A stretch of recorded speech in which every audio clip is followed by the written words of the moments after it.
Papunta tayo ng SM ngayon to get my glasses. But before that, daan muna tayo kay Luigi. Kunin ko yung pinapahiram niya na mount, Dango mount.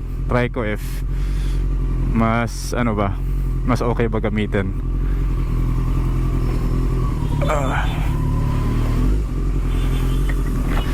Kasi yun easy detach yun compared sa dito sa mount ko na to, setup ko ngayon. Alam mo yun, need ko pa mag-prepare, need ko pa siya i-screw and all. Pero sa Dango mount, dire-diretso na kasi clip style siya yung may lang. Ano ba itong mga to? Ginagawa itong mga to.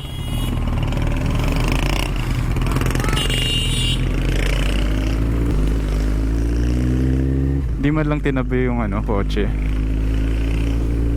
Tsaka nag-double park mga yun Pinoys. Anyway, na-on ko na rin yung mic ko ngayon.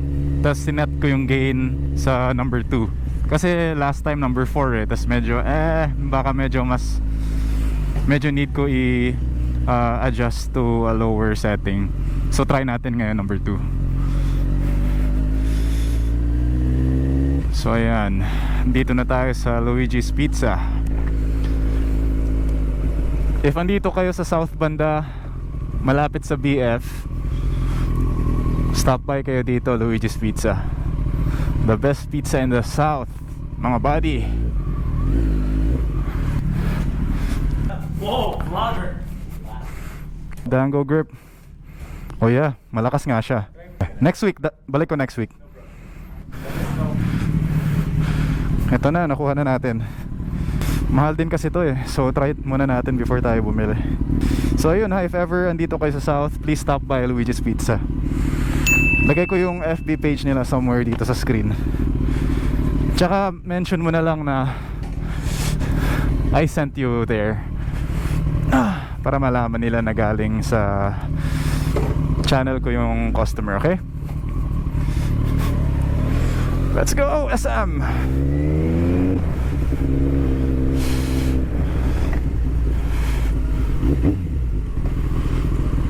Ang ginagawa ng mga to.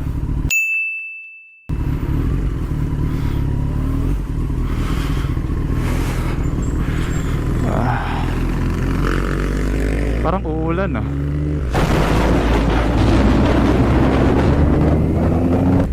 Isaset ko sana yung frame rate ko ngayon to 24 frames per second. Pero ewan ko sa GoPro na to, yung 2K niya, wala siyang option for 24 frames per second. Ang ginagawa ng GoPro na to, ba't kaya ganun? Baka sa 4K meron, kasi sobrang laki na kasi pag nagre-record ako at 4K Ay nako. Kasi susundin ko sana yung recommendation ng friend ko, itago natin sa name na Romeo. Sabi niya, pag gusto ko cinematic feels, I should record at 24 frames per second kasi yan daw yung industry standard. Kasi yung GoPro ko nagpapadlong 60 frames per second lang, tsaka 120 frames per second yung option. Ano na kaya yun? Ay nako. So time check, 4:51 in the afternoon. Papunta tayo SM South Mall. Bagal naman ito. Bagal mo, pre.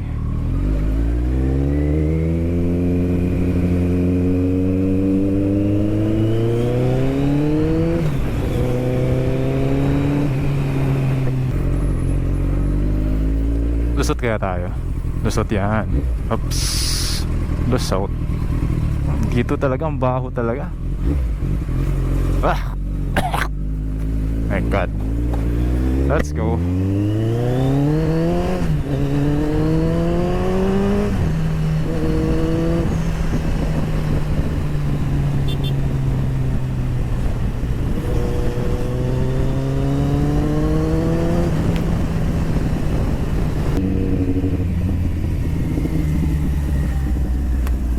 No right turn on red signal. Left naman tayo. Yup. Ginagawa nito.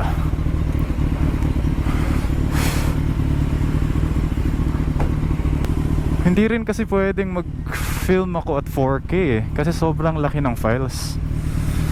I need to figure this shit out.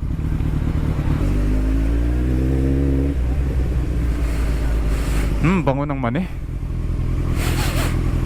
Peanuts.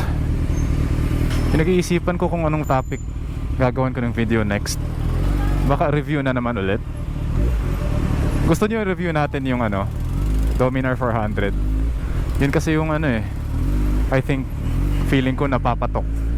What do you think, mga buddy?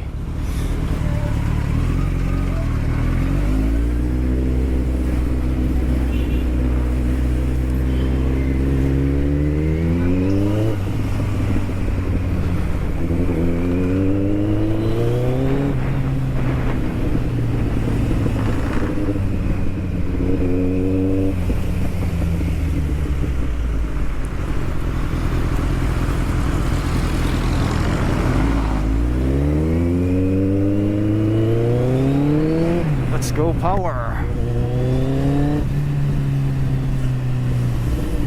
Insta power. We are here, SM South Mall. Shout out mga kuya. Na-remember ko tuloy yung one time hinuli nila ako sa Commonwealth.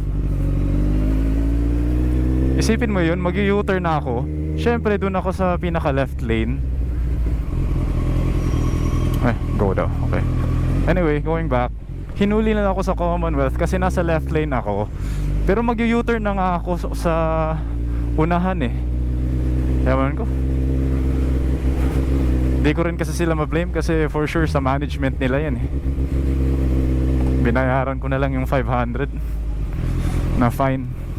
Pero nakakainis talaga. Isipin mo yun, gusto nila sa motorcycle lane muna ako.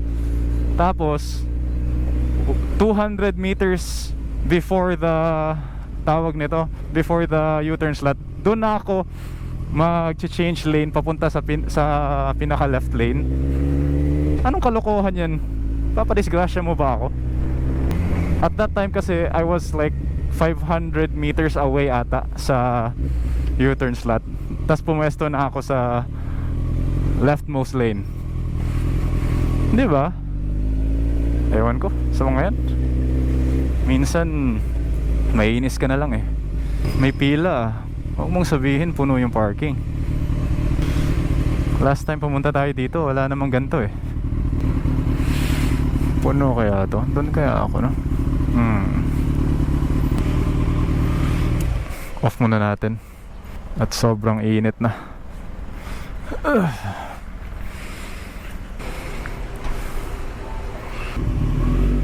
Hanap tayo dito malapit.